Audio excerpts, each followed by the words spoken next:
Hey guys, welcome to the shop. Today we're looking at this, dare I say, lightly bubbed Winchester Model 12. The Winchester Model 12 is actually one of my favorite shotguns. My personal favorite pump action shotgun of today, and this is subject to change because everything's subject to change as it should be, is actually the Savage copy of this. I did another video on it. The Savage just has a few improvements in the takedown system where everything comes off as one piece. There's no chasing down the barrel and the magazine tube and what have you. There's no risk of it coming apart because it's, in my opinion, an improved design. The only problem with them is you can't get parts. I actually almost like the ejector better on the Savage. This is a dead shell. I mean, this gun functions. As horrible as it looks, doesn't eject very well. Kind of dribbles the cases out. You got to pump it mean. And I told that to the customer. This thing came in basically as a pile of parts he couldn't put back together, and he's just like, screw this, I'm paying you to deal with it. And when a gun like this comes in, I'm not throwing anything at it I don't absolutely have to.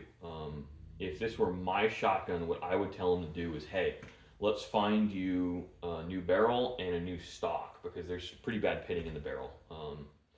I don't really think it doesn't present a safety issue. I don't believe it presents a function issue. I've already function tested this, and this hits like it goes off, and I can show you. Actually, no, I don't, because that'll probably violate YouTube rules. Because what I do just to make sure things go off here is I actually have a lot of like they're older shells that got wet and dried out, so the powder's all clumped and they're not reliable, but I just cut them, dump the powder and the shot out, and I use the primers because the primers still go off once they dry out. And I'll just make sure my firing pin's not broken in the shop before I take it to the range, because it's common on a lot of these shotguns. Hits great, functions alright, it's decent. But this is one of those things where I talk about this in a lot of videos. You've got to know what the customer's willing to pay. I've put just over an hour into this, so I'm billing him $100 total. And I told him I don't know what I'm going to find. I might have to throw parts at this. You know, it didn't come in functional, so I really don't know. I cannot tell you what it's going to take. And I was right in that it's just one of those things where there was some corrosion in here and in the takedown threads, and I cleaned it, put it back together. She's mint. But when it comes to customers, I always warn them about a worst case scenario, because some of the feedback I get is people really like that when things go sideways on a job, like that Emil Kerner side by side I posted another video about. I tell people I don't try to blow smoke up their ass, and I warn them every gun that comes in, I don't know what I'm going to find. Everything's estimate only. I may find things that stop this gun from being repairable. Every single person who leaves a firearm in my custody, I tell them that. You have to do that, in my opinion, because there are so many ways things can go tits up when you're working on guns. And very many people don't do that as gunsmiths, because when you do it on the phone with people, a lot of times they don't call you, they call someone else who tells them what they want to hear.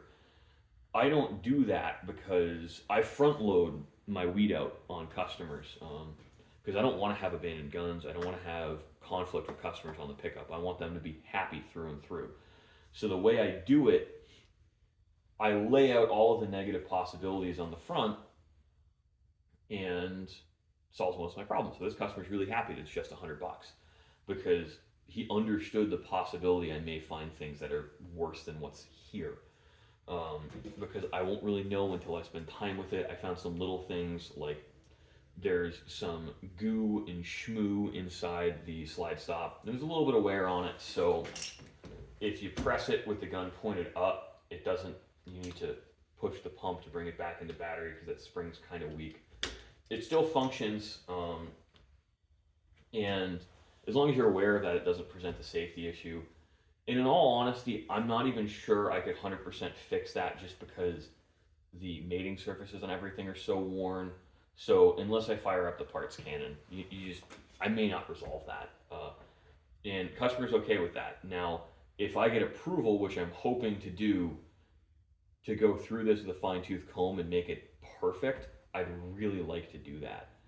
But I may not get approval to do that. And ultimately, my job as a gunsmith is to make the customer happy. It's not to make myself happy. So I do a lot of things on guns like this that I would consider to be marginal but still technically acceptable. So thanks for watching, guys. I hope you enjoyed. It's fun getting to share this stuff with you and talk about, some of the behind the scenes things in the shop that customers aren't necessarily aware of, even though I try to disclose them and really be transparent. I don't think blowing smoke and smoke and mirrors is a good attitude for this business. I think just be transparent, communicate with customers, make sure you're all on the same page, and it's much easier for everybody to walk away happy.